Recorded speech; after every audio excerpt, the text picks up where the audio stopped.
نے معاملے کی سنگینی کو سمجھا نہیں. آئیے ایک حدیث کو دیکھیں جس کے راوی حضرت ابو امامہ باہلی رضی اللہ تعالیٰ عنہ ہیں. کہتے ہیں کہ آتا النبی صلی اللہ علیہ وسلم شابا، نبی صلی اللہ علیہ وسلم کی خدمت میں ایک نوجوان آیا. اس نے کہا اے اللہ کے رسول صلی اللہ علیہ وسلم اذن لی بالزنا، مجھے بدکاری کی زناکاری کی اجازت دے دیجیے. صحابہ بڑے ناراض ہوئے، ڈانٹنے لگے، جھڑکنے لگے. سب نے اس کو گھیر لیا. اللہ کے رسول صلی اللہ علیہ وسلم نے کہا اس کو چھوڑو. اس نوجوان سے کہا قریب آ جاؤ. نوجوان قریب آیا، آپ کے پاس قریب آ کر کے بیٹھ گیا. اللہ کے رسول صلی اللہ علیہ وسلم نے اس سے پوچھا اتحبہ لأمک، کیا تم اس بات کو پسند کرو گے کہ کوئی تمہاری ماں کے ساتھ بدکاری کرے؟ اس نے کہا لا واللہ جعلنی اللہ فداک یا رسول اللہ، نہیں اللہ کی قسم ہے اللہ کے رسول، میری جان آپ پر قربان ہو، میں ایسا قطعی نہیں پسند کرتا کہ میری ماں کے ساتھ کوئی بدکاری کرے. اللہ کے رسول نے فرمایا وَلَلنَّاسُ يُحِبُّونَهُ لِأُمَّهَاتِهِمْ، جس طرح سے تم یہ نہیں پسند کرتے کہ تمہاری ماں کے ساتھ کوئی بدکاری کرے، دنیا کا کوئی شخص یہ نہیں پسند کرتا کہ اس کی ماں کے ساتھ بدکاری کی جائے. پھر آپ نے پوچھا أَتُحِبُّهُ ذَلِكَ لِأَخَوَاتِهِ، کیا تم اسے اپنی بہن کے لیے پسند کرو گے؟ اس نے پھر وہی بات کہی نہیں اللہ کے رسول، اللہ کی قسم مجھے قطعی پسند نہیں ہے، میری جان آپ پر قربان ہو، مجھے یہ پسند نہیں کہ میری بہن کے ساتھ بدکاری کی جائے. اللہ کے رسول نے پھر کہا لوگ بھی یہ بات نہیں پسند کرتے کہ ان کی بہن کے ساتھ بدکاری کی جائے. آپ نے پوچھا کیا تو اپنی بیٹی کے ساتھ بدکاری کو پسند کرے گا؟ اس نے کہا نہیں اللہ کے رسول، میری جان آپ پر قربان ہو، میں قطعی نہیں پسند کرتا. اللہ کے رسول نے کہا کہ کوئی بھی اپنی بیٹی کے ساتھ بدکاری کیا جانا نہیں پسند کرتا. آپ نے پوچھا کیا تو اپنی پھوپھی کے ساتھ اس بات کو پسند کرے گا؟ اس کا پھر وہی جواب تھا. آپ نے پوچھا کیا تو اپنی خالہ کے ساتھ اس بات کو پسند کرے گا؟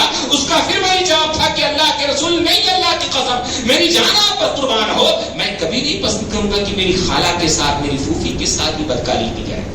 مسئلہ یہی ہے جس بھی لڑکی کے ساتھ ہم بینگیں بڑھاتے ہیں، رشتے بناتے ہیں، ناجائز تعلقات قائم کرتے ہیں، وہ کسی کی بیٹی ہوتی ہے، کسی کی ماں ہوتی ہے، کسی کی بہن ہوتی ہے، کسی کی بیوی ہوتی ہے، کسی کی خالہ ہوتی ہے، کسی کی پھوپھی ہوتی ہے.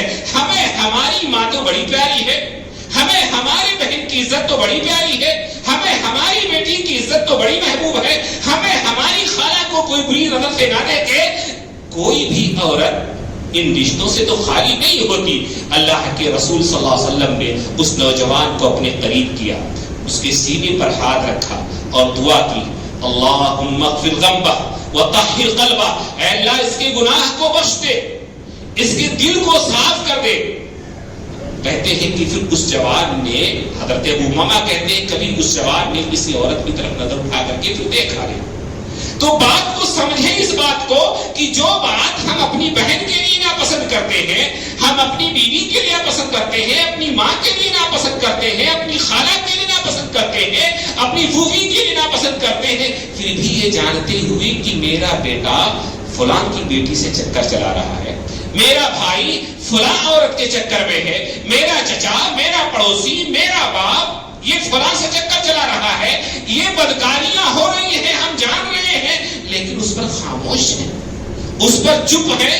اس خاموشی اور چپی کا معنی یہ ہے کہ ہم اللہ کے عذاب کی دعوت دے رہے ہیں، اللہ کے عذاب کو بلا رہے ہیں.